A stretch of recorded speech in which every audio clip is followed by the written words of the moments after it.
It is intended only for mature audiences.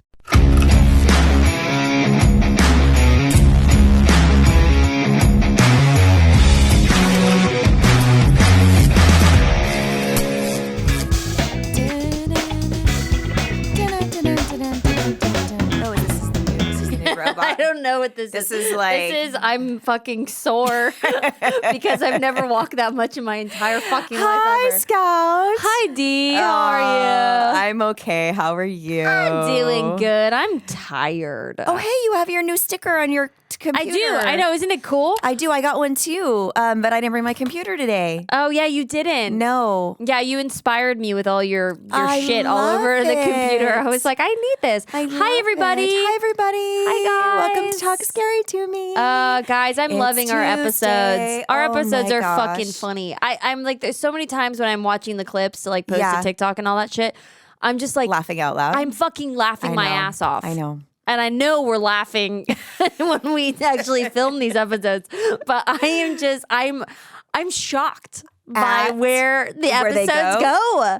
How do they 'Cause go we're in so many different crazy. crazy fucking directions? That's why we started a podcast, Scout. Is it? I think so. Man, because it's all we're, it's all coming back to me. we entertain ourselves. That's what it is. That's what it is. You look great today. What do. happened? Did you get like laid this morning or something? No. Okay. Like what's going on? I got some new makeup. Oh, okay. Your hair got diddled too? It didn't get diddled. It's so outgrown. My extensions are my tape. Oh, so it's long. So it seems long because they're like this far they're outgrown. They're hanging on by one or two threads of hair. Oh my God. Literally since before I did the Amazing. movie with Dwight, like it's been that long, and I didn't curl it or do anything, and I actually like washed it and blow dried it today. It looks good. Thanks. It looks really, really good. You look great. Thanks I love, very much. the tape and extensions or the, okay. Yeah, they're tape. The tape. Oh my God. It's so funny whenever, I don't get my hair done anymore now that you showed me how to do my hair. Amazing. But anyways, the tape and extensions. How much money did that save you? Fucking so much. It's like Starbucks for people, for me. Yeah. I'm like saving so much money And now. time too. So much time. Yeah. It's like We such could do a pain. another episode of the podcast and the time you would that- normally be that going takes to get your to- hair yeah. done. I still feel like it takes me that long to do my hair though. Right. I think I'll get But better. you don't have to go somewhere to do it Yeah. at least. Sorry guys, boring conversation about fucking hair extensions. But it's so embarrassing when you go and get your hair done and your tape-ins are like sliding down. Oh, it's awful. And then they As start they're blow doing it, drying you're your hair like, and it's "Whoa," pulling out. I know. And they just place it down. They're just like, oh, this one's gone. Oh, that one's gone. I'm like, okay, cool. Thanks, man. Oh my God. Expensive. And they fucking, they're so expensive. Hair is so expensive. I know. But I only get them when I'm working on a movie because then I don't have to wash my hair for like 4 or 5 days because it stays. Dude. The curls, my hair doesn't keep a curl. Oh, so really? No, dude, it falls right out. I feel like mine does unless I'm like in Florida or something. Oh, yeah. Like with humidity, then it sucks. It's gross. So the next job that I'm doing, well, not the next, the one after the job, after the next job, then that movie. Dee and I were just talking about our scheduling, and I'm like I'm already exhausted, and I haven't even started these 3 movies that I'm doing in the span of a month and a half. Cry me a river. I know. I don't even have a fucking audition. I have like Girl, do you know nothing how many going times that I on. pitched you for a couple of these things too? And they're like, nah, no thanks, pass. No. pass, Well, pass. the one was like I was too old, so they were like, well, we need someone younger. I'm just like, whatever, okay, fine, whatever. But Wait, anyways, you were too old. They need someone younger, so you pitched to play. me. Yeah. No, you mean wait. You look younger than me. Bullshit. You really do. You do look very young. Not younger than you. So I but always thank pitch you for the 16-year-olds. I'm like, Amazing. oh yeah, 17-year-old just graduated, about to go to college. Great, Could Danielle. totally do it. But anyway, so they're doing. I'm gonna have like these side like braids and like all these dreads up top. I'm actually really stoked. That's cool, Right? Have you been like, where'd you pick out that hairstyle? Did they do it, or did you look on Pinterest for like ideas? Yeah, I did. Well, they were originally, the director. I love him. I just met with him. He was like, "Well, are you interested in shaving the side of your head?" And you know me, of course, yes, I'd be like, but- "Yes, but I'm up for a couple of things. So I was like, I can't do that. To grow back, and it's gonna look awful. So I was like, well, let's do like the Burning Man thing. You know, I do like a lot of braids and stuff. And they're like, well, can we go a step further and add some dreads up top? I was like fuck yeah, we can. Yeah. But I'm gonna be in Kentucky where my dude's parents are from and all his family, and they're very, I think they're reserved. So I'm like, put a scarf over your head. But you're an actress. Yeah, but it's going to be so funny. They have to get it. And if they've heard this show, they're like already know what they're in for. Yeah. Hey, guys, you want to help me pick out a color? I'm either going to do the tips red or blue. We'll make a poll. Ooh. Red or blue. I think red would be interesting. Can you try? We have to bleach the tips and then do it, right? Well, you're already blonde, though. Can it just go over it? Well, we're not going to touch my ends. Oh, we're going to touch the dreads. Right. Okay, and we're going to do whatever. I think blue would be great with your eyes. Yeah. Yeah, I'm excited. Can you do like a picture? Like, we'll once we have this episode out, we'll post like different, different looks on you to see. You know, that would be really cool. Oh man, that sounds like fun, right? Though. Right. What's been going on in your corner? Well, let's see. So I think I'm going to be and I'm going to be producing this movie with a friend of mine. Oh my God, amazing! If it all goes through and works, which I think it will, my friend Jeremy Spencer, who I did a music video for. He was in Five Finger Death Punch. Oh, cool! And he's fucking awesome. So he wrote this really cool script called Splatter, and cool name. It's so dark comedy. Fucked up, really fun. Hell yeah! So he's playing an inbred. So I would be his crazy trashy sister that breaks out of jail. Kind of like what's her name? Like Orange is the New Black, like Taryn's character. Oh, nice! But like in a horror movie. Okay, cool. I'm trying to get Dee involved. Hopefully she'll say yes. Yeah. It would be to be playing the role of Granny. I had to call her and be like, "Hey, listen, we're gonna make you look really bad. Do you want to play a granny? But it's really funny and really wrong." And I'm hoping that she'll do it. Oh, nice. But so that's like end of August, early September. Oh, good. So that's kind of the next sort of fun thing. But I've worked with him and he's really cool and I'll have a good time. And it's in Nevada. And oh my God, so that would be really fun. So great, just to like do something that I'm excited about. Yeah, you know, aside from our appearances and all that stuff that we've got a very busy summer coming. So up. many. I know, guys. Stay tuned for all that stuff. We'll much announce it all. There's a lot happening. There's a lot going on. And I'm still hoping to direct my movie with Joe Dante. You know, we push the option. We have more time now. So, and I'm just getting in my time with my girlfriends and the kids and stuff here, you know, before I actually move state. Leave. Yeah. So things are good though. Things are good. How are you feeling about the move? Good. You know, I think I'm good. So the people that bought my house did some weird shit to it. So and my husband's still talking to them. So like they're sending pictures of like they did a couple nice things, but then some other like really what weird stuff. Like they took my office, which had the glass doors upstairs, and she made it into her shoe handbag showcase room. How do people have that? How do people have that much money that they would? They would do that. Like I mean, my closet was really nice, right? I mean, but like for me, I'm someone that never cares about washing the outside of my car, but the inside of my car always has to be clean. Oh, really? Yes. Oh, I'm kind of opposite. You want the outside to be clean, but the inside can be my outside never stays clean for some reason. I don't know. A Toyota just always gets fucking dirty. Whenever there's wind in Los Angeles, I get my car washed every 2 days. You do? Yeah. Because it's crazy dirty all the time. Huh. Yeah. Interesting. Yeah, like right now, I hate it. It's like right now it's I have a dirty. truck, so it's like I never really care about the outside. But the inside has to be clean because I just can't. It's like I don't care what the outside looks like as long as the inside feels good. It's kind of about people. Like, you know, the outside doesn't always necessarily match the inside. Yeah. You know what I'm saying? Yeah, I do. So a couple of funny things. So finally, to switch topics into something more interesting and fun,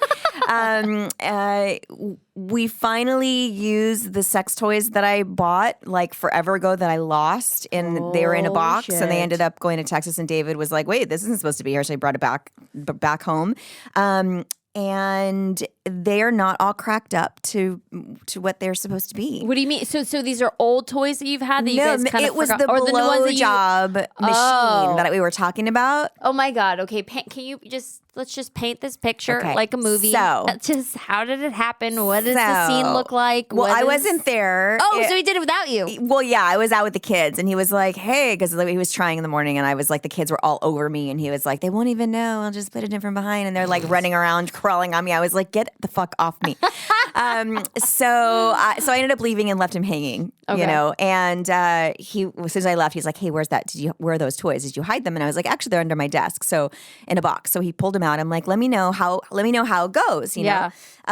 So he didn't use the VR glasses and the thing that attaches with the woman. He just used the blowjob machine. Yeah. And his dick kept getting jammed. What? His dick kept getting jammed, and it kept turning off the machine. Apparently, there's different sizes. So is your man just too big? Apparently. He's like, not to toot my own horn, Okay, David. but he's like, it's a little too girthy. And I was like, the machine is too girthy or you're too girthy? And he was like, well, I don't want to pat myself on the back, but I think my God. So he's like, this is not. So I need suggestions, guys. So what did it feel like? Did he tell you? Like, No. so what? No? I think it didn't happen. Yeah. He was like, this is like so. What does it look like? It's like a Metal? Like, is it metal? It's like a Dyson. It's like Wow. it's like the filter. It's like it's big. It's a kind of a big situation. Wow. Yeah, it's like plastic, and it's not. See, I don't know. Like, if I was a man and I just wanted a blowjob, Yeah. I just wanted a handy. If I saw like a big mech, like a thing, if I would be like, yeah, I feel good about myself sticking my dick in this. You know, like I don't think you would. I don't think if it was the opposite. Like if we had a machine that we're like, yep, this is what's the name of that? I feel great about myself. What was that thing? There's a machine that's a dildo. The what the fuck is it called? I wouldn't know. You'll know. I wouldn't know. I have no idea. Does anyone know? It's like oh shit. It's like a horse. It's like a thing that you. Oh, the thing that you sit on. That you sit on, and it's Yeah. like it's. I don't remember what it's called, but I was always like, well, that sounds gross. No, that sounds awful. Speaking of a new kind of toy, Okay, new so toys. we did find this, which this is so weird, and it seems so uncomfortable and you and so awful. David just sitting in the bed, like researching toys? No, he sends them to me. He texts me this shit, and I'm like, okay, so but I printed it out. Okay, all right. Which is let's funny see is it. because it came up on the printer, and Carter pulled the papers out at the printer. Oh my God. I was like, "Mommy, What is what this? is this?" I Again, was like, "Give me those- Danielle's kids. those papers." Thank God they have no idea what it is. Yes. So it's called Baldo. Baldo. Sounds like Waldo. Yes, Baldo. Where's Waldo? So basically, it is super soft comfort. It says balls are sensitive. Super stretchy upper ring opens out to put on your balls like underwear. What? This is what it looks like. Put on your balls like underwear? This is what it looks like. So basically, you're having Is that a sex. hand on that side? Yeah, it's his. He's like, well, here's his dick. Okay. And so basically, you guys, and there's like 3 rings, so it easily gets your balls in. So you're putting your balls in like what looks like a dildo. So you're fucking with your balls. Oh my God.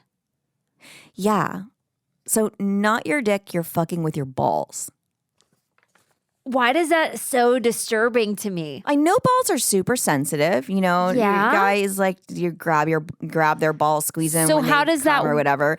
I guess they're really, really sensitive. So it says our patented inner core keeps the side legs firm for thrusting, but still allows the upper ring to stretch wide enough for the ease of putting it on. So I guess it's just it's almost like your vagina would be kind of rubbing against the side of the balls, but like the woman's still getting pleasure because there's a tip to it, so it's like a penis, but the guy's getting yeah.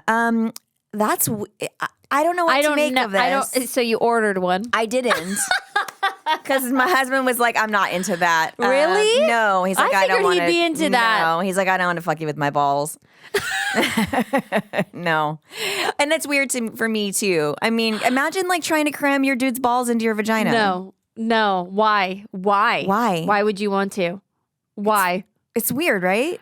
Oh, is that going to be like the new thing? It is the new thing. That's is it what I'm the trying new to fucking say. thing that It's kids the are new doing now? kids. I don't know about kids, but when was the ass thing a thing? When was sticking the dick in the ass become a thing? And now I think it's like that was like back now we're when just we gonna were fuck like you with our balls.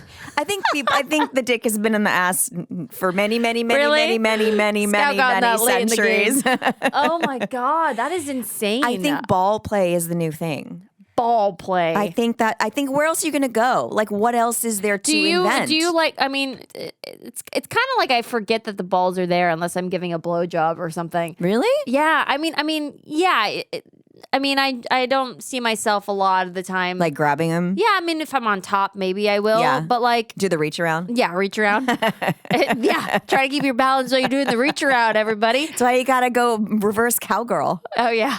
I wish dudes would just like switch, just so they can see what it's like. I mean, it's a lot of balance, especially like when you're like standing on your legs. Oh my god. Okay, let's not like just try to describe this kind of stuff. It's a lot of fucking workout. Standing on your legs, like you're squatting, you're standing on your legs. You can only do that for like 8 seconds. Thighs. Burn. And then you have the reach around? Yeah. No, Bitch. you're supposed to be on your knee. I mean. No, but I get more, I don't know. But it doesn't do anything for you to like. No, it's just doing stuff for them. That seems so awkwardly It's so complicated. fucking complicated. I mean, and listen to, and also, guys, when your woman's on top, I know you have balls. Can you close your legs a little bit so I can get on top properly? Oh, yeah? I never thought about it. Okay. Maybe because I'm short. Oh, and yeah, my dudes that's are big. right.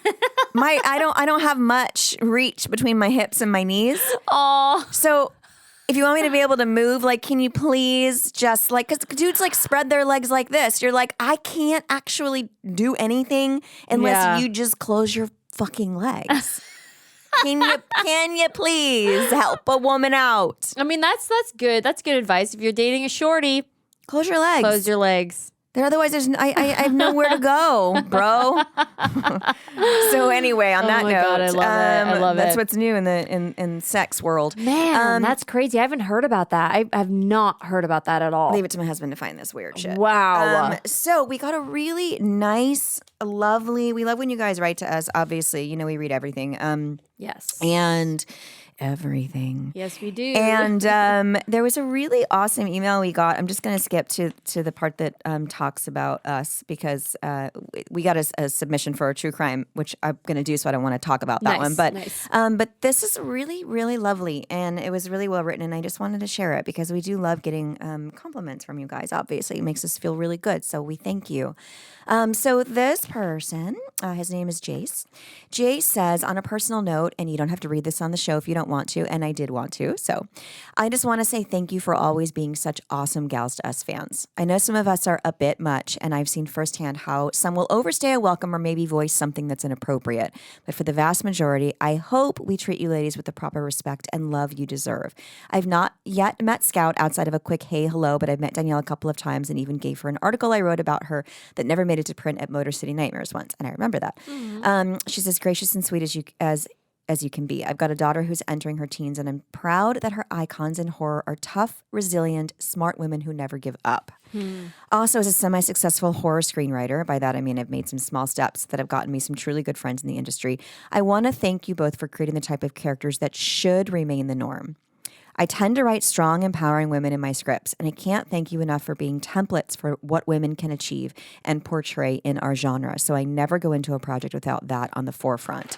You guys own horror. It would be nothing without women being there to carry it on your shoulders and make it as effective, frightening, and as exciting as it is. All the best, Jace. Oh, that's so nice. Isn't that nice? Oh my God. I like, love that. Me too. I really What a do. lovely, because we don't ever think, you're just kind of like doing your job, you don't ever think about that. And it always is shocking when someone comes up and they're like, you're my idol, or you've inspired me, or and it's like, what? I don't know what we've done other than just sort of show up and do the best we can to portray and be ourselves. that character, that person, which really is just us.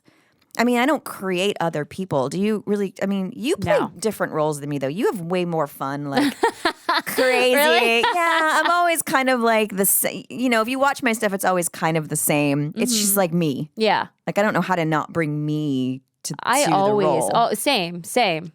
I know. I feel that way too. Whenever someone says, I also too don't take compliments very well. So when I am at cons and someone's Right. saying, You're like, "Oh my God, you're my "Oh, idol," thanks." or blah, blah, blah, I love this, Right. or I look up to you, or I named my daughter after you, or whatever. Yeah. I'm just like, what?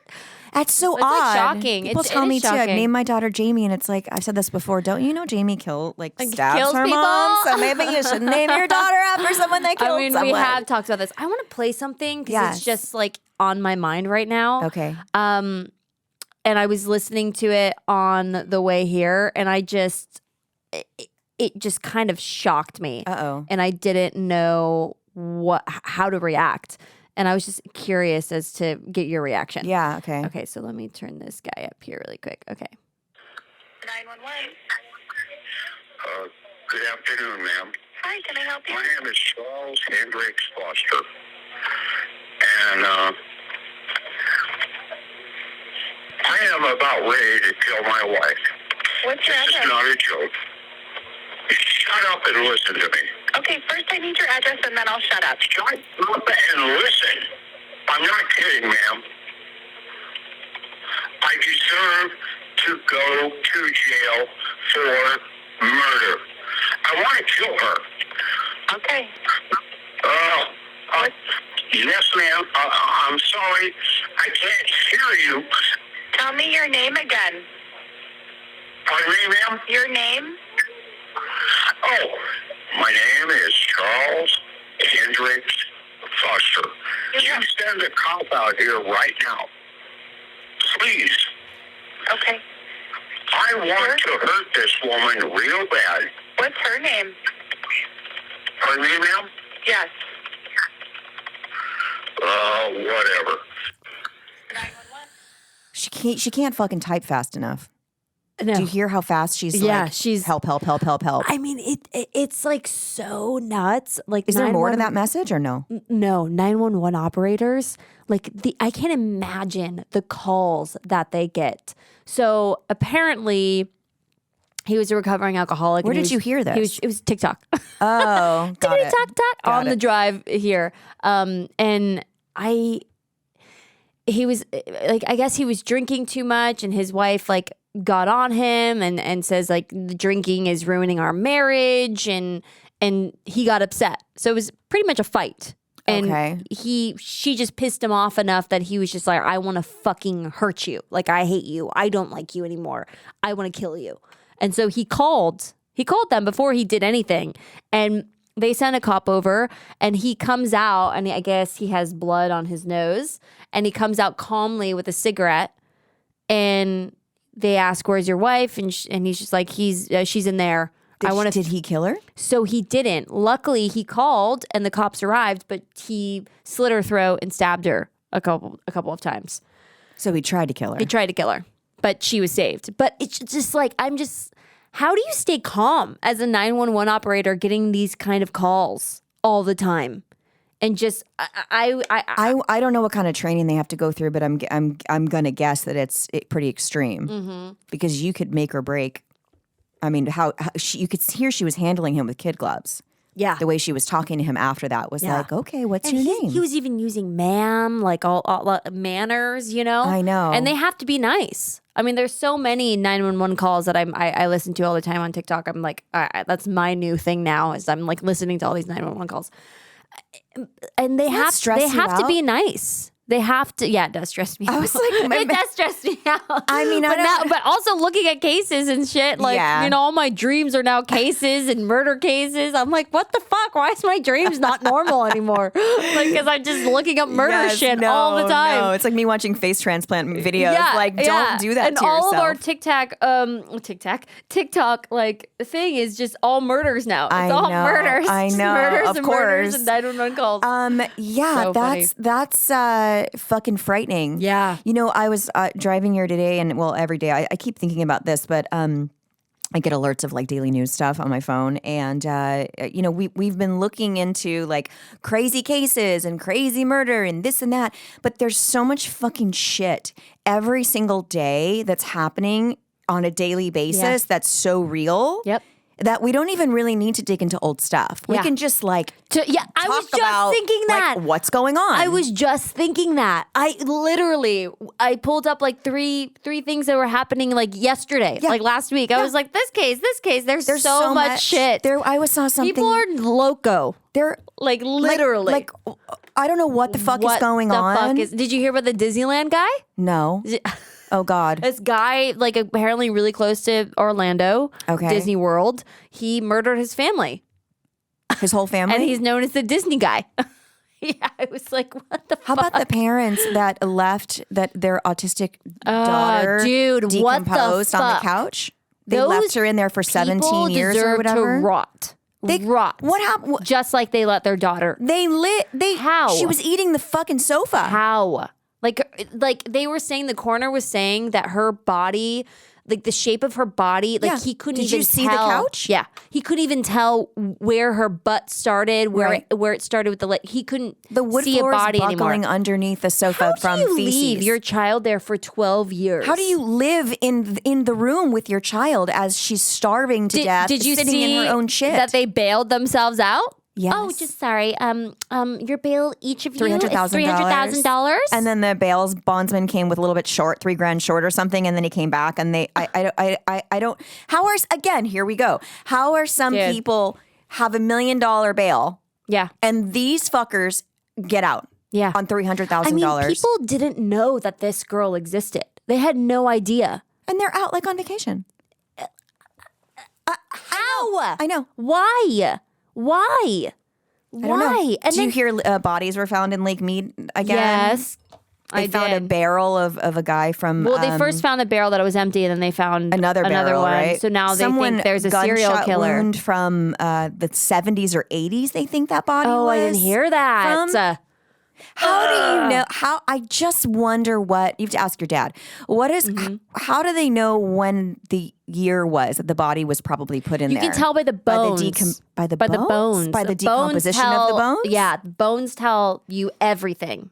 Bones tell you everything. We'll get my dad on the show. So that's what I was thinking. So this he is loves what I want. bones. He loves to talk about bones. So I want to add two elements to the show. Yeah. One being your dad. Okay. I don't know. That's you don't want to know. What? I say no. Not all the time. Just once in a while, like as a special. You think I'm bad? My dad would be like, "Oh, fucking pussy, oh shit, yeah, okay, dicks." So I'm just curious. Hell no. I just want to, because listen, he doesn't have to come in. He can just come like call in or something, and we can just ask him questions. You haven't met my father. I haven't. Okay. But I also have all my friends are cops, right? So our one of our very close friends is sergeant. So actually two sergeants, but he's retired, but he's got amazing stories. So I was like, hey, Sarge, I want him to come in and give help us with this stuff. Like, what's their protocol? How does this go? How?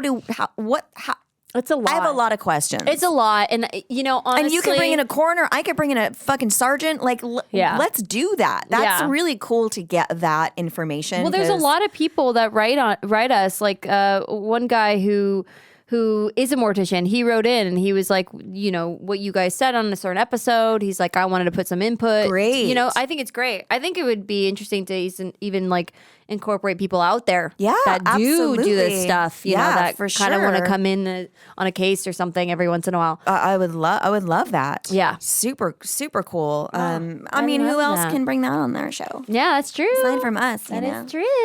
Okay, let me see what else I have. Yeah, to you say. got a sex love question in there? Let me see. Yes, I do. Okay.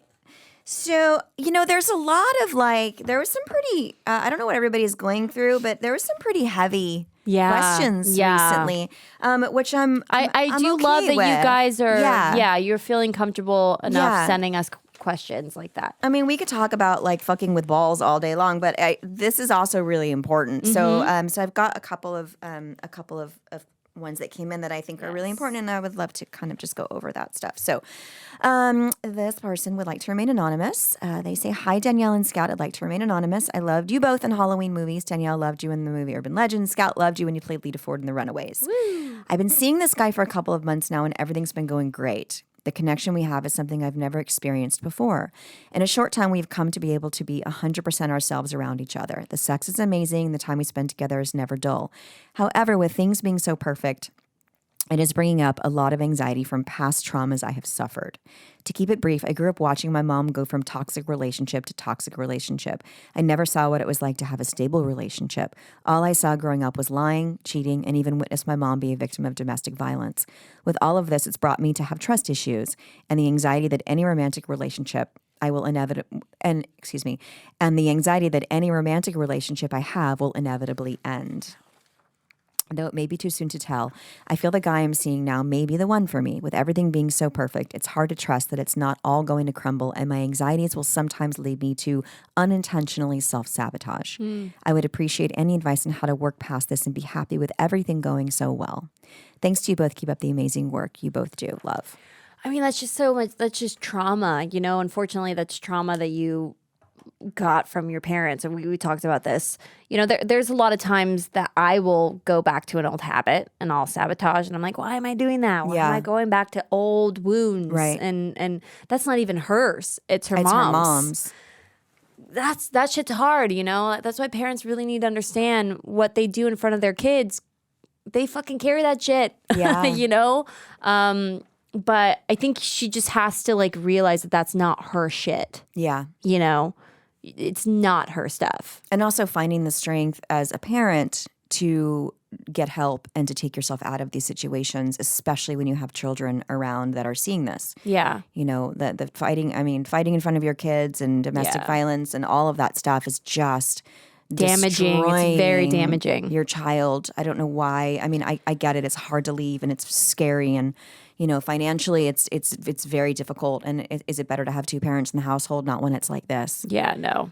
It's gosh. I mean, unfortunately, I feel like that's something that she's going to have to just go seek help for herself to just see, we talk about therapy and all that. And I think it's still stand by it. It's and I think wonderful. when those feelings come up, those anxieties come up when things are going good, I think being honest about it with your partner in the moment and tell them, I'm feeling this way. And I know that it's not like in therapy, I'll say I know in my brain, my brain knows that this thought is wrong, but my body, the feeling in my body is still making my brain confused. Yeah. So my therapist told me whenever I feel doubt, whenever I feel angry, whenever I want to say something negative, that just comes out of nowhere, to take myself out of the situation and go write down what is it that I actually want? What is it in this situation that will make me happy? Just start writing those things down and take your time to yourself and then go back into the situation. It's helped actually a lot for me. That's interesting. To just realize, okay, this is my negative shit, negative space. This is nothing to do with my partner at all. So I'm going to excuse myself, find it, what it is that I love, what makes me happy, and get into that headspace before returning back to my partner, because there's no reason to damage his happiness I know, with my own shit. Right. If we continue to just damage each other's fucking bubbles. Because how many times we say we know this has nothing to do with us, or this has nothing to do with you. So being on the other side of that, I think it's important. It would help if your person were to say to you, this has nothing to do with you. This is bringing up weird stuff for me, and I need to work it through. We need to work through it rather, or we need to talk about it and just know it's triggering something, and I don't know know what is going on, but it's not your fault. Well, at least he realizes it too. She notices probably she's had that pattern in the past, and she doesn't want to push this guy away. Yeah. So I think you're right, being open and honest, and how think of it on his end. If you did push him away and this relationship didn't work out, imagine the darkness that he's gonna feel, and he's just gonna be like, what did I do? What happened? Everything was fine. Right. Don't shoot yourself in the foot. And it might make you feel better. if you did talk to him, because he might say something that might help you. If he's your person, then you guys can work through this together. Because if he is your person and you end up marrying him or being with him or partnering forever, whatever you want to do, he will be able to help you work through these traumas as your person and as your partner, and you're going to need him to do that with you. Yeah. You can't do this solely by yourself. Yeah. Especially if you're in a relationship. So work together to come out on the other side, and I think it's a great place to start. The fact that you're aware of it, yes, is a good thing. That's It's like the first start. It's the first start. The fact that you're great. like, I know this has nothing to do with him. It's my own shit. Great. There Do you you know go. how many years I was like, nah, no. No, it's you. It's you. Nothing. You're making me feel I'm this fine. way. I'm great. Have you ever said that when someone's like, you, blah, blah, blah? It's like, I can't. I used to say this. I used to drive my boyfriends nuts. I'm always said, like, I can't make you feel anyway. You feel how you feel, and that's on you. I'm not making you feel. Yeah. You can choose to feel however you want to feel. Yeah. I'm not making you feel anything. No, They used to drive them nuts. I'm queen of. I'm gonna give you a scenario that'll make you feel like how I feel. Really? You do that? I used to. Give me an example. Do you have an I used to do that. example? No, I would just be like, I was like, how can you not imagine what I'm feeling? It's like if this. I was to do this, or you were to do this to you, how would you feel? And you just Does it ever work? No, because you can't predict what anybody would feel. You guys everybody feels different. Right. So, what fucking really hurts you probably Right. doesn't hurt them at all. It's like my relationship. I was like, who cares? Yeah. It doesn't matter. I don't care. I don't have time for this. You're so good You're at so that. stressed out you about. really are. You're like the peacemaker, which is so good. It is really, really great. I just don't, it's just not important to me. But Yeah. it took me a really long time to get there. Totally. I was always with my girlfriends. I was always carrying around so much guilt of like not being enough to everybody. And I need to spend time with you. I need to spend time with you. And I would like, things would keep me up at night, and I would be freaked out. But I got a lot of shit from girlfriends growing up about not giving them the attention that they wanted. Yeah. And I was like, I'm traveling, I'm working, I'm trying my best, Living my life. Trying, and there was no life. It was like, well, but because I think everybody depended on me to give them life, to get them into the club and make them dinner and have them over to my house because I was the one that had the parties. And it was like, I introduced the friends to the friends and I organized the events. And it was all like, if I didn't do it, nobody was doing it. Yeah. And then I got older and was like, wait a minute, when's the last time somebody invited me over for dinner? I know. When's the last time someone called me and said, we're going out, do you want to come? It's so interesting. It's actually maybe a little advice here. I've kind of come to the conclusion, I've got like a handful of friends, like a handful, and everybody else, but I also know how to place them. Like I know exactly what each friend is for and what I'm going to get from them and what I'm, and it kind of like actually helps. Who gives you what? You know who to go to. It really helps because you don't get so hurt or you don't, you don't expect. Because I'm the person I'm all like, I'd fucking do anything. I would fucking, I'd bail you out. I'd be the first call, whatever you fucking need. I will, whoever it is. And there's not a lot of people out there that are like you and I. I don't think that there's that many breeds out there. I haven't especially in La La Land in here in Los Angeles. Jesus Christ. I used to get so fucking hurt with like my best friend, and I was just like, man, you feel like really like have hurt me over and over and over, and you like don't get it. Yeah. And I just came to the conclusion, I was like, wow, I just have to stop expecting that this person will do what I would do.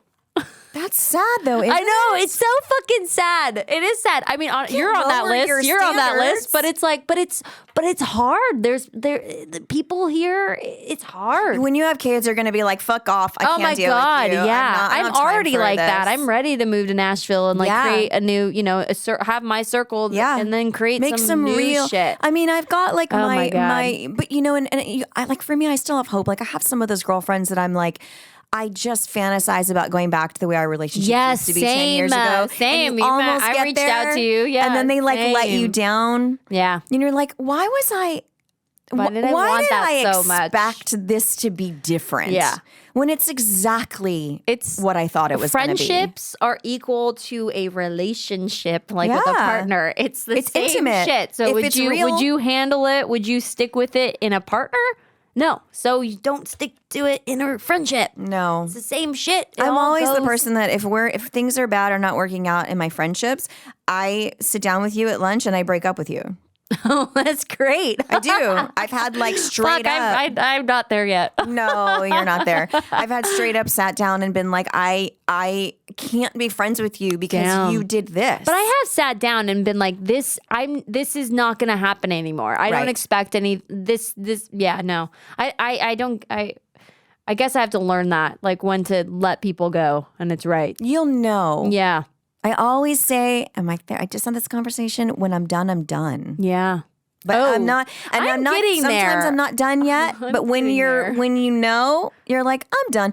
And once I've made that decision, it's not a bad breakup. Yeah. Because I've already have resolution. Yeah. Nothing I do comes out of or in the middle of chaos or anger or like, I don't even know. I guess it's just chaos. You know what it is? It's these fucking people talk. And Los Angeles, the community, the entertainment business is so small. Yeah. So if you end a friendship, it fucking it's like telephone. It becomes bigger and bigger and bigger. And then when you meet someone new, they're like, "Oh yeah, I heard something about you." And Oh, I've never experienced oh my that. God, dude, this tight circle that I have with like these old girlfriends, Right. It is nuts how many people that Are they all actresses? all actresses. That's why. And that's what it is. That's oh my why. God. I was just like, I don't want any more actresses friends. No. I do not. Or want you any have more. an actress That's why I friend like crew. that Crew isn't guys, crew really people. like the actress. Yeah. Like I've got actress But there's not friends. that many.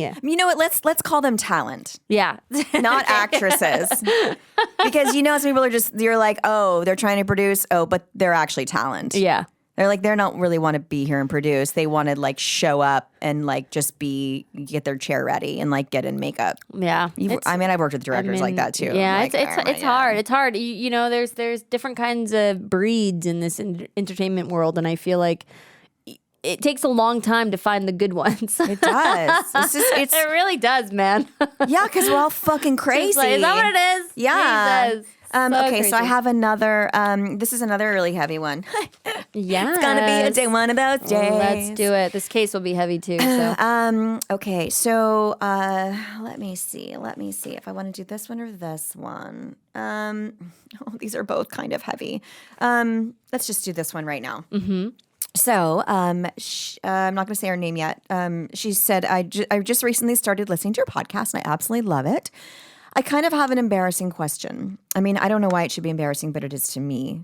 Well, I don't have sex as much as you most likely should, but I have sex with myself. I enjoy it, and I really enjoy it when I'm doing it.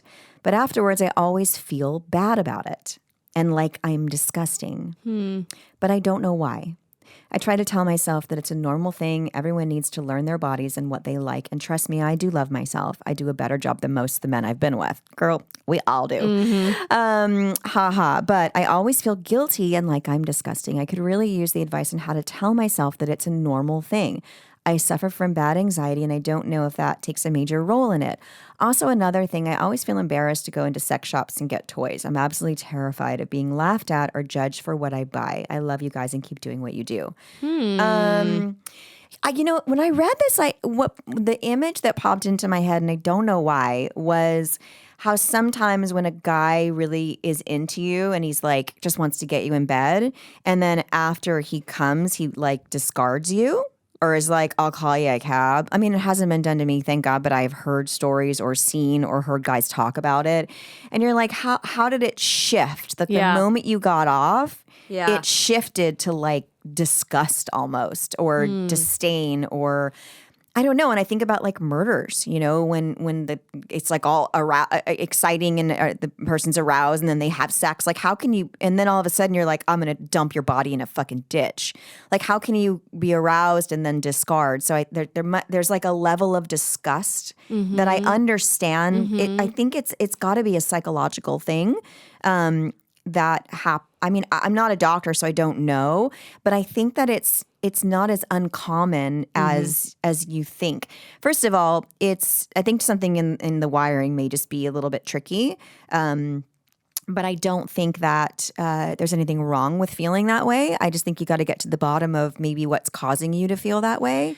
it's normal to masturbate. It's normal to have like you have to take care of yourself and get to know your body. It also could just easily be like a confidence thing. You know, she's just not confident within herself, and maybe possibly with other partners. She's just more confident being by herself. Yeah. I mean, I had that issue. I mean, when I went to SLA and I had sex, love, addiction problems, like when I wasn't in a relationship or wasn't with anybody, I would masturbate like a lot. Yeah, like when me I too. masturbated, it was like I could sit Like there for 3 no, times, I could sit there and for like- a half an hour or an yeah, hour. me too. Just off and on masturbating. Yeah. And I felt like shit. Gross, right? I felt awful. I felt too. gross. I think it's a very common thing. I've done but that that. was a lot of self-confidence But within the myself. feeling of wanting to, you didn't feel gross about the idea of doing it, right? It was only after you got off After that that you you got felt off. like, yuck. I was just like, how can I just sit here and just like And just- get off? so was it off about- and off and off and off?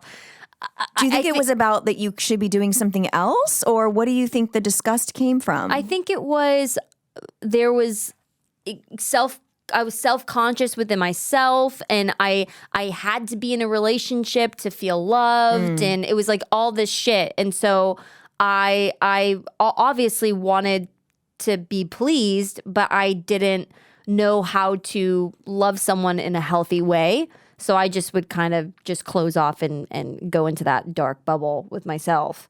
I think mine was like stress, anger, anxiety, frustration. And I just needed to release something, to get it out of my body. And I thought that getting off would do that. And then once I got off, I still felt the same way. Yeah. And then I would be, it would, frustrating. Yeah. More, it would gross me out even more that I was almost using that. But I don't know, because I, sex addiction issues too. So I was never quite sure really what was wrong with me. But I understand. So we understand that there's, It's very, you feel very like something's common. You're wrong. not alone. No. It's very, very, very common thing. And I also think it's just something that you're going through right now. It's not going to be forever. It won't be forever, no. That you're going through that feeling. But you could feel really, really fucking lost when you're in that. And don't go like, into a sad store to little buy thing. stuff. Just buy shit online. Yeah, Like there I you do. go. Just buy shit online. I remember I was so fucking nervous. So Like, nervous. for a while going into yeah. sex shops, Of course. There's a lot of knowledge out there that I'm not aware of. Danielle is, but I'm not. I'm teaching. And I'll teach you too. Yeah. So Order your shit online. But just it's normal. I guess just I don't really have any advice on how to get through it, except to know that this too shall pass, and it's okay. And we both have gone through it and felt grossed out by ourselves after doing it. So, it's not you. You're not alone. yeah, totally. You want to talk about killing? Let's do it. This is a long case, so bear with me, Danielle. Okay. So I first heard about this story when I was traveling from Vegas to Los Angeles, and it was on Dateline. It was one of the podcasts, and it was called The Thing About Pam. Oh yes, Fucking that thing about Pam. I was freaking out. I was freaking out when I heard about this story. There's a show already come on, or I know Hulu. there's Renee Have you not seen it? Zellweger. I have not. Renee, no. yeah. So I have two different opinions on this TV show. Okay. The way that it was shot, it's shot kind of like glamorous. Like a music video? Like, no, it's just shot like very bright and like. Oh. And I would feel like if I was Betsy's family and I saw an episode, and it's all about Pam, but if I saw this series about, it literally is about my family member getting murdered, and it's like so Right. like charming, like the music even is a little like da da da da da, like Right. Desperate Housewives, like kind of. It was. Right. I was just like, how are they making this like this? Well, they always glorify the murderer, I not know, the person but like, who was murdered. fuck, man, that pisses me off. Yeah, it's awful. So on December 27, 2011, Betsy Ferrara underwent chemotherapy for her terminal cancer and then visited her mother's house, after which she was driven home by Pam Hubb, the last confirmed person to have seen her alive. Betsy had originally planned on being driven home by her husband, Russ, or staying the night with her mom until Pam unexpectedly arrived and insisted on driving her home. Pam was a friend who had worked at State Farm with Betsy. So Pam claimed that she had dropped Betsy off at approximately 7 p.m. At approximately 7:21 p.m., a call to Betsy from one of her daughters went unanswered. Betsy's husband, Russ, spent the evening at his friend's home watching movies and playing role-playing games from 6 to 9 p.m. Then he drove to an Arby's before returning home to find his wife dead at the scene. At 9:40 p.m., Russ called 911 saying that he had come home to find his wife had killed herself. Right. Betsy had been stabbed over 55 times, with her wrists cut to the bone and knife left lodged in her neck. So he just saw blood everywhere. So I asked my dad. I was like, okay. You can't see the stabs through so clothes. that's what he said. He was like, there was probably so much blood, but I was can't like, see. 55 fucking stab wounds? Well, I never know someone who would stab themselves in the neck if it was suicide. Like, yeah. I mean, it I don't obviously know. Maybe it happens. Yeah, maybe. I mean, well, you'll get desperate. No, you will. You'll hear about Pam later on. The fucking shit she tried to do. So Betsy's time of death was later reported as being between 7:20 and 9:41 p.m. So immediately police focused their efforts on Russ, as you do the husband. course. I mean, things were fishy. 55 stab wounds. Yeah. It obviously didn't look like a suicide. And then they said that his suicide call or his call to 911 operators sounded ludicrous. Like he sounded too emotional? Yeah, too emotional. So- first of all, So who either the you're fuck not is emotional, judging? you're too emotional, Yeah. you're like, fuck off. It's crazy. And then the police searched the house and uncovered a blood-stained pair of slippers in his closet. And yeah, so and then they took a polygraph test. But that shit, like, I mean, If your you're nervous, if you're your wife was just like you thought Yeah. she just killed herself. Yeah. And then you're learning that it was a murder. Right. Of course. And you're being questioned. yes. I'm sorry. Yes. So meanwhile, Pam Hub was all too happy to be interviewed by police, claiming that Russ had a violent temper, that he was a heavy drinker, that he had threatened Betsy, who had been considering leaving him, and that he was angry when he learned Betsy has renamed Pam the beneficiary of a life insurance policy. I don't know what kind of friend would be able to I talk love me you, into but I am not giving you my life insurance Danielle. policy. Danielle, hey, Sorry. Danielle, listen, just in case. If I end up dead and it's made out to Scout, she did it. Okay, so she also told another story that he had on one occasion held a pillow on Betsy's face and said that this is what it feels like to die. On Pam's tip, police searched Betsy's laptop. So she tipped these set it all guys. up. She set it all up, like literally like a puzzle piece. She she did. and she like in the show, the way it was done, she was just kind of. It was like laying paper down and being like, "Oh, what is that? Oh my god!" Like they were stupid, like to believe that this woman had nothing to do with it. So they found a letter written That on takes the more lab. work on the part of the police, Yeah, right? It yeah. takes more work to look into her than to just go ahead and try to get the husband. Yeah. So they found a document in which she expressed fears that her husband would kill her. So Russ was charged with first-degree murder and remains in jail until his trial. So during Russ's trial, his defense attorney, Joel Swartz, argued that the testimonies of the four friends he had visited, cell phone records provided his exact location at his friend's house 20 miles away from the murder scene, and evidence of him making purchases from different stores over the course of the evening, demonstrating that the timeline did not allow for him to commit home. the murder. And there were no traces of blood on his body or clothes. There was nothing. So prosecuting attorney Lee Askey, I swear she's a fucking moron, countered that Russ' friends were providing a false alibi. Oh. And conspired with him to do the murder, including holding onto his cell phone and posing as him to buy food at an Arby's Okay. to prove his whereabouts. Okay. As an ultimate role play. Oh, I see. Yeah, that's it. The trial judge refused to allow Schwartz to present evidence implicating Pam as a suspect. So that was interesting. I don't understand I don't why. get it.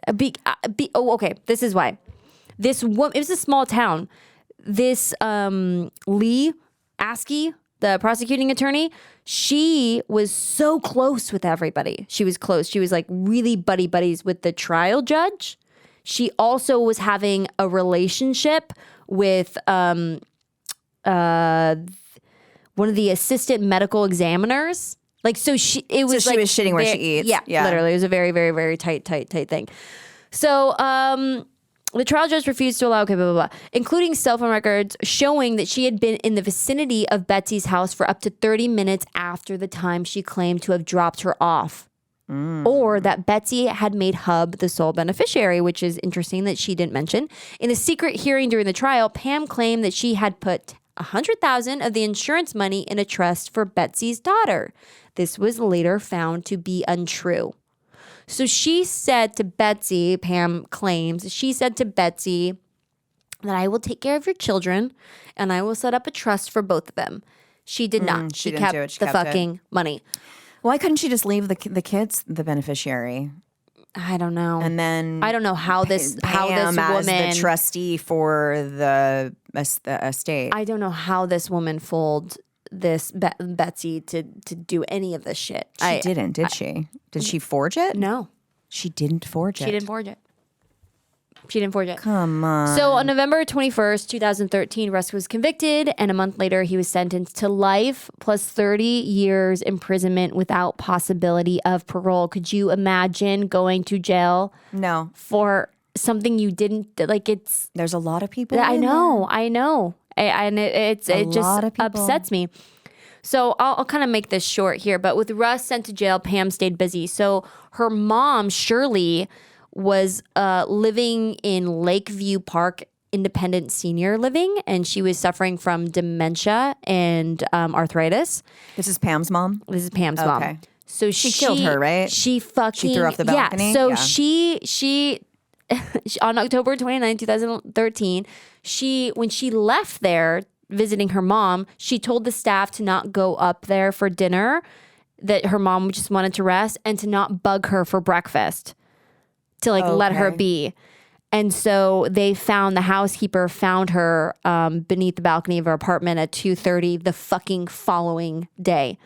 But the balcony railing was broken, and they pretty much concluded that she had died from a blunt trauma to the chest resulting from an accidental fall. So it was ruled an accident, but by the force. So while this is all happening, I forgot to mention, Dateline is doing a special on Pam because they also too believe that this fucking woman murdered Betsy, and now Pam's mom just fucking wound up dead. So they're going in and they're trying to fucking get this woman caught.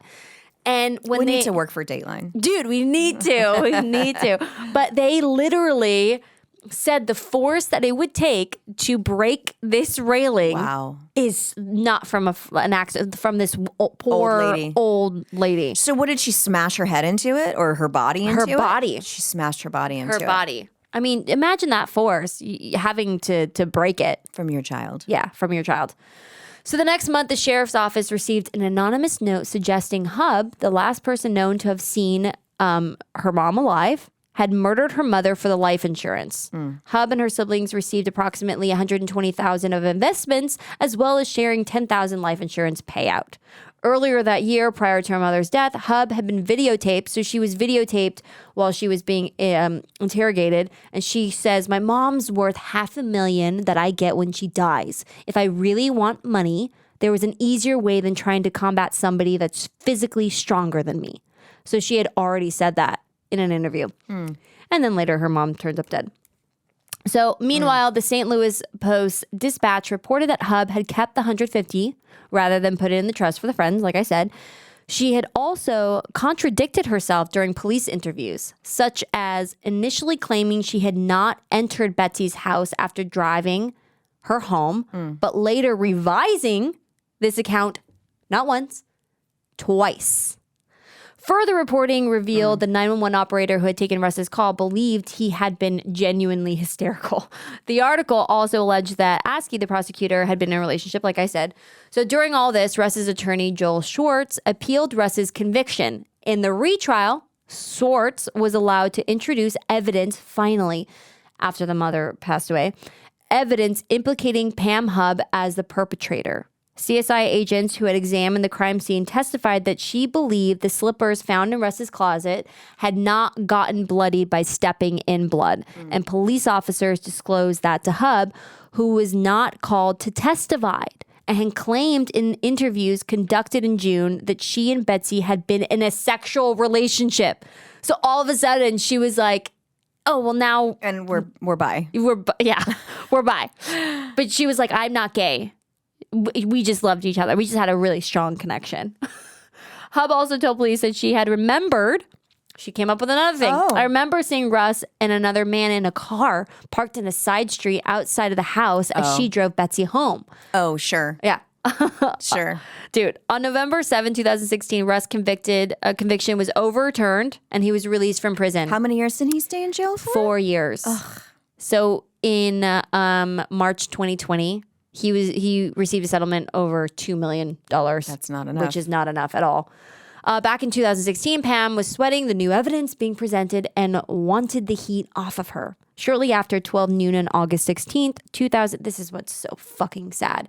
2016, Louis Gumpenberg, I hope I pronounced that right, a man with physical and mental disabilities following a car wreck, died after Pam Hub shot him 5 times in her home. $900 was found on his body, along with a note bearing instructions to kidnap Pam, get Russ's money from Hub at her bank, and kill Hub. And to take Hub back to the house and get rid of her. Make it look like Russ's wife. Trying to. Yeah. Like a perfectly written note. In return, you'll get $10,000. So Hub claimed that Lewis was armed with a knife, jumped out of a car driven by another person that she described looked like Russ. Yeah. Into her driveway and then shoved her into the SUV in her garage and demanded she drive to a bank to retrieve Russ's money. Hub claims that she had knocked the knife out of Lewis's hand and then fled into her house, shooting Lewis in self-defense with a gun she kept on her nightstand after he pursued her. So this is where, dude. Wow, what a crazy life this bitch has led. Like how?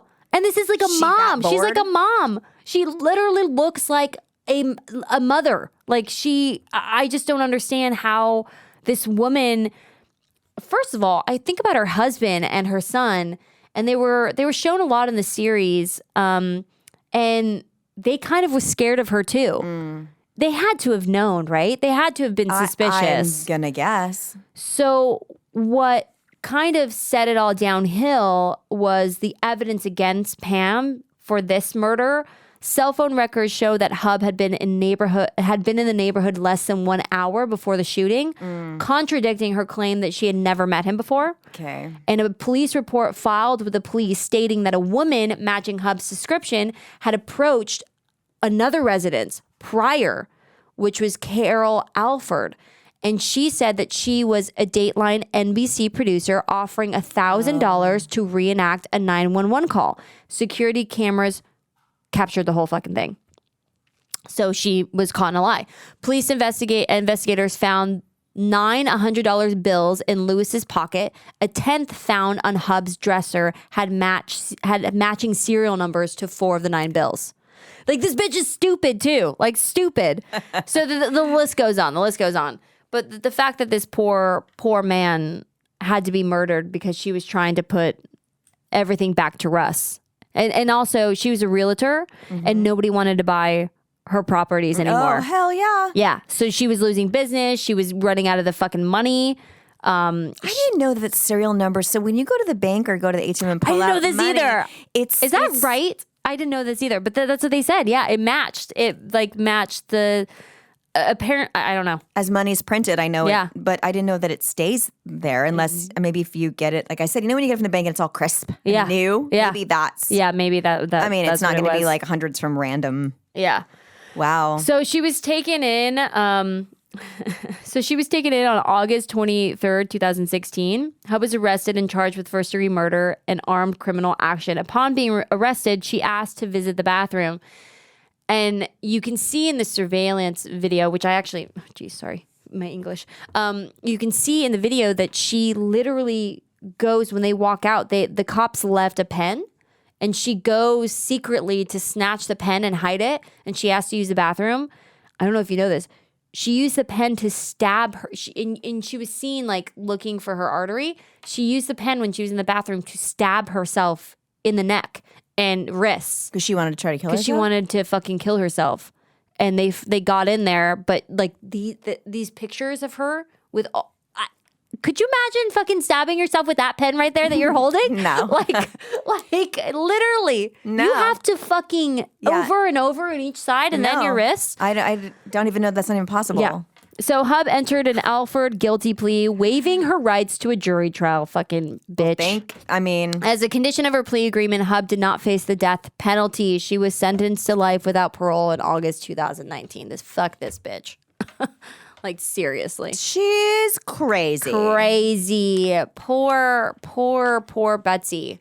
Poor Betsy. Poor Louis. Poor all of them. Poor her mom. Like, all of them. This woman killed 3 people. To live a life like this. Like, how do you only read, you only read about this stuff, but it's like, I can't even imagine, like, that's what your time on earth has been spent doing. Yeah. You know, that's your story. That's your story you came here to do. Wow. Yeah. What a light case. All right, guys. Jesus. Well, happy Tuesday. Woo. Thank you, guys. Thanks for listening. Don't forget to send us questions. podcast@talkscarytome.com. What else do we have? We got the TikTok, Talk Scary to Me. We got our Instagram. And if you want to watch the videos, you guys. Patreon. Join our Patreon. Yes. We love ya. Bye. Bye.